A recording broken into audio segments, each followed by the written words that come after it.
What if I told you there is a rule used by millions of Chinese families that makes saving 40, even 50% of their income feel normal?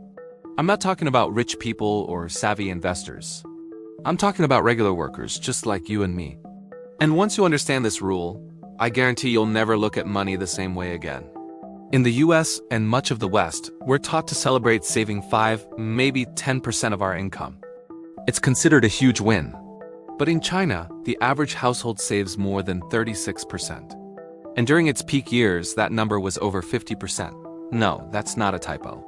So, how does an entire culture pull off something that most of us feel is completely impossible? Is it because their costs are lower? Is it government control? Or are they just wired differently when it comes to money? It turns out the answer comes down to one brutal, simple rule. A rule so extreme, most financial advisors wouldn't dare recommend it. Yet it explains almost everything. It's the hidden engine driving one of the biggest economic miracles in modern history. First, let's look at the shocking comparison. Picture this. The average American saves about 6 cents for every dollar they earn. Meanwhile, the average Chinese citizen saves over 36 cents. That's a six-fold difference. This isn't just a small gap. It's a cultural chasm. Logically, it shouldn't even be possible. How can one country's savings habits be so radically different from another's, especially when both are major global economies? It points to something deeper than just personal finance tips. It suggests a fundamental difference in how society views money, security, and the future. To understand this mindset, we have to look at the extremes. Meet Wang Shenai, a woman from Nanjing who became a viral sensation in China. Why? Because she managed to save 90% of her income over 9 years, accumulating over $125,000. She lived on less than $15 a month for food, got clothes from swaps, and took every freebie she could find. Now to us, that sounds like a miserable existence. But in China, while many found it extreme, millions were inspired. They saw her not as a victim of deprivation, but as a master of financial control. Wang Shenai is the canary in the coal mine. Her story, while an outlier, reveals the core principle that quietly influences everyone else. This brings us to the rule itself. It's not an official law, but a cultural guideline that many aspire to. I call it the 10-to-1 rule. For every $10 you earn, you aim to save 9 and spend 1. Spend 1, save 9. Now, before you click away, hear me out. This isn't a realistic expectation for most people, not even in China. It's a target. It's a North Star. By aiming for such an impossibly high goal, you completely rewire your financial behavior. Even if you miss by a huge margin and only save 4 or 5 parts out of 10, you're still saving 40 to 50%. You're light years ahead of someone who aims for 10% and barely hits it. The goal isn't to actually hit 90%. The goal is to make 40% feel like a reasonable compromise. So how does this rule actually work in practice? It's not magic. It's a system. The first step for many is a ruthless form of zero-based budgeting. Every single yuan is assigned a job before the month even begins. There is no miscellaneous or leftover money. The second and most crucial part is paying yourself first, but on steroids.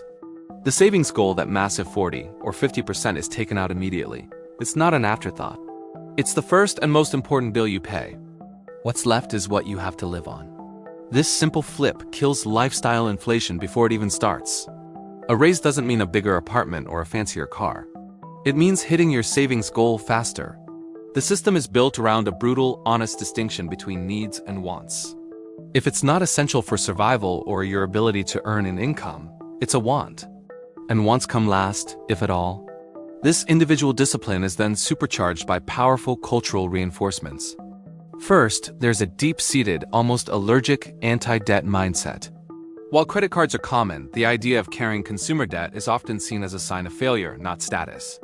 Delayed gratification isn't just a virtue, it's a strategy. Why buy a new phone today when saving that money could contribute to a down payment on an apartment, an asset that provides real security? Education is viewed as the ultimate investment, with families saving for years to ensure their children get the best possible schooling, seeing it as the primary engine for upward mobility. And then there's the pressure of dating and property. In many Chinese cities, owning an apartment is seen as a prerequisite for marriage for men.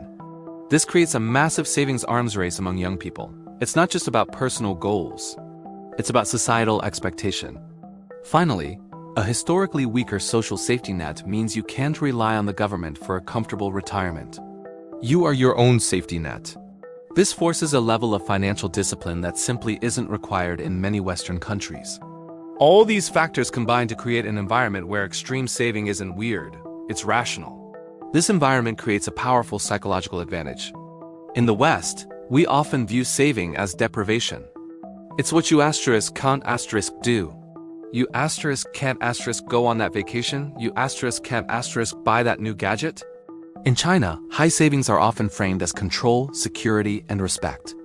A person with substantial savings is seen as responsible, powerful, and a good potential partner. It's a status symbol. There's also incredible transparency within the family unit. It is common for parents and adult children to openly discuss finances and pool resources for major goals, like buying a home. This collective effort, combined with a near-universal habit of meticulously tracking every expense, removes the anxiety from money. It's no longer a vague, scary monster. It's a set of numbers you can control. This is about building systems that run on autopilot rather than relying on finite willpower. So, how can you apply this powerful mindset without moving to Nanjing and living on $15 a month? You don't need to go to the extreme to get the benefits. First, try a real zero-based budget for 1 month. Give every single dollar a name before you spend it. See where your money is actually going. Second, gradually increase your savings rate. If you save 5% now, aim for 7% next month. Then 10. The small incremental wins build momentum. Third, adopt some of the rules. Not all of them. Maybe you embrace the pay yourself first method aggressively. Or you focus on killing one source of lifestyle inflation. You don't have to do everything at once. The final, and most important, reframe is this. See saving not as deprivation, but as you choosing control over consumption. Every dollar you save is a vote for your future self. It's a piece of freedom you are buying. The Chinese didn't master saving because they are inherently more disciplined or because they don't like nice things. They mastered it because they built a culture where saving feels normal, respected, and empowering. It's a system designed to make the smart choice the easy choice. And once you change your mindset from how much can I spend to how much can I keep, extreme saving stops feeling extreme. It just becomes inevitable. Thanks for watching. If this shifted your perspective on money, consider subscribing for more content that challenges the way we think about finance.